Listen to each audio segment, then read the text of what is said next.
नमस्ते, मैं गौरव कुमार पांडे हाजिर हूं यूपी तक पर। वाराणसी के ज्ञानवापी परिसर में वीडियोग्राफी सर्वे की प्रक्रिया के बाद इस परिसर की ऐतिहासिक कहानी पर कई सवाल खड़े हुए हैं। मुगल बादशाह औरंगजेब ने काशी में विश्वेश्वर मंदिर को क्यों तोड़वाया था, इसको लेकर कई कहानियां इतिहास के पन्नों में दर्ज हैं। इन्हीं कहानियों में से एक पट्टाभी सीतारमैया की कहानी है।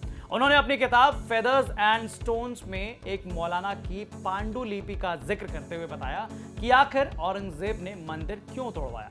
पट्टाभी सीतारमैया की कहानी को लेकर यूपी तक लखनऊ विश्वविद्यालय के प्रोफेसर और मशहूर इतिहासकार रवि भट्ट से खास बातचीत की है। उस बातचीत पर हम जाएं उससे पहले जान लीजिए क्या कहती है पट्टाभी सीतारमैया की किताब feathers and stones. Pattabhi Sitaramayya ने अपनी किताब फेदर्स एंड स्टोन्स में अपने एक मौलाना की पांडुलिपि का जिक्र करते हुए बड़ा दावा किया था। उन्होंने किताब में लिखा था, एक बार औरंगजेब बनारस के पास से गुजर रहा था। सभी हिंदू दरबारी अपने परिवार के साथ गंगा स्नान और भोलेनाथ के दर्शन के लिए काशी आए। मंदिर में दर्शन कर जब लोगों का समूह लौटा तो पता चला कि कच्छ की रानी गायब है। सघन तलाशी की गई तो वहां एक तहखाने का पता चला। वहां बिना आभूषण के रानी दिखाई दी। पता चला कि यहां महंत अमीर और आभूषण पहने श्रद्धालुओं को मंदिर दिखाने के नाम पर तहखाने में लेकर जाते हैं और उनसे आभूषण लूट लेते थे। किताब में आगे लिखा गया है कि औरंगजेब को जब पुजारियों की ये करतूत पता चली तो वो बहुत गुस्सा हुआ। उसने घोषणा की कि जहां इस प्रकार की डकैती हो वो ईश्वर का घर नहीं हो सकता और मंदिर को ध्वस्त कर दिया जाएगा। लेकिन जिस प्राणी को बचाया गया उन्होंने मलबे पर मस्जिद बनाने की बात कही और उन्हें खुश करने के लिए एक मस्जिद बना दी गई। इस तरह काशी विश्वनाथ मंदिर के बगल में मस्जिद अस्तित्व में आया। मौलाना ने इसके बारे में सीतारमैया के किसी दोस्त को बताया था और कहा था कि जरूरत पड़ने पर पांडुलिपि दिखा देंगे। बाद में मौलाना मर गए और सीतारमैया का भी निधन हो गया, लेकिन वह कभी अपने उस दोस्त और लखनऊ के मौलाना का नाम नहीं बता पाए। अब इस पूरी कहानी पर मशहूर इतिहासकार रवि भट्ट ने कहा, जहां तक फेदर्स एंड स्टोन्स किताब की बात है और उसके राइटर यानी पट्टाभी सीतारमैया की बात है, तो मैं बता दूं कि उनके राइटर सीतारमैया पहले डॉक्टर थे, उसके बाद वो पॉलिटिकल एक्टिविस्ट हुए। उनका पूरा जीवन जो है राजनीतिक प्रक्रिया में गुजरा और फिर वो मध्य प्रदेश के गवर्नर बने, लेकिन वो इतिहासकार नहीं थे। उन्होंने हमारे संवाददाता सत्यम मिश्रा से बातचीत के दौरान आगे कहा, ऐतिहासिक तथ्यों को अगर आप अंतिम प्रमाण मानना चाहते हैं तो उसके लिए दो तीन चीज़ें बहुत ज़रूरी हैं। केवल एक सोर्स से अगर आप आपको एक इंफॉर्मेशन मिलती है तो उसको आप हमेशा कभी फाइनल नहीं मान सकते अनलेस आप you don't cross check from the other sources. तो जहाँ तक इसके फेदर स्टोन की बात है, इसके राइटर जो हैं जो डॉक्टर पट्टाभी सीतारमैया के बाय क्वालिफिकेशन जो है वो एक चिकित्सक है और उनका कैरियर जो था वो चिकित्सक से कम उनका पॉलिटिकल एक्टिविस्ट ज़्यादा था। उन्होंने देश को स्वतंत्र कराने के लिए वो जेल में भी गए थे। भारत के पहले गवर्नर, मध्य प्रदेश के गवर्नर भी बने और बहुत ही रिस्पेक्टेड, बहुत ही गंभीर व्यक्ति थे। लेकिन उन्होंने वो खुद इतिहासकार नहीं थे और उन्होंने जिस किताब में जिसका आप जिक्र कर रहे हैं फेदर्स एंड स्टोन, उस किताब के अंदर उन्होंने जो लिखा है वो उस किताब के अंदर उन्होंने सोच नहीं दिया। हिस्टोरियन जो भी होता है हमेशा सोच देता है कि भाई हम क्योंकि हम हिस्टोरियन जो होता है वो खुद तो जिंदा होता नहीं उस समय, वो तो अतीत की बातें करता है। तो अतीत के समय उसके पास सोर्स क्या, उन्होंने उस किताब के अंदर सोर्स अपना दिया नहीं। एक सोर्स उन्होंने जो दिया है बहुत मुश्किल से, वो भी बहुत हास्यपद है कि एक मुल्ला थे, उन्होंने दिया है और मुल्ला साहब ने बताया और उसके बाद मुल्ला साहब ने कहा हम साक्ष्य देंगे, पर वो साक्ष्य नहीं दिया और उनकी डेथ हो गई। मैं नहीं, कोई भी इतिहासकार इसको कोई प्रमाणिक चीज़ नहीं मानने के लिए तैयार होगा, क्योंकि जब तक कि सोर्स जो अगर हम मान लीजिए कि डॉक्टर सीतारमैया को हम हिस्टोरियन भी मान लेते हैं और मानते हैं उन्होंने एक कहा, तो उनका जिस सोर्स को कोट कर रहे हैं उस सोर्स की कोई रिलेवेंस नहीं है।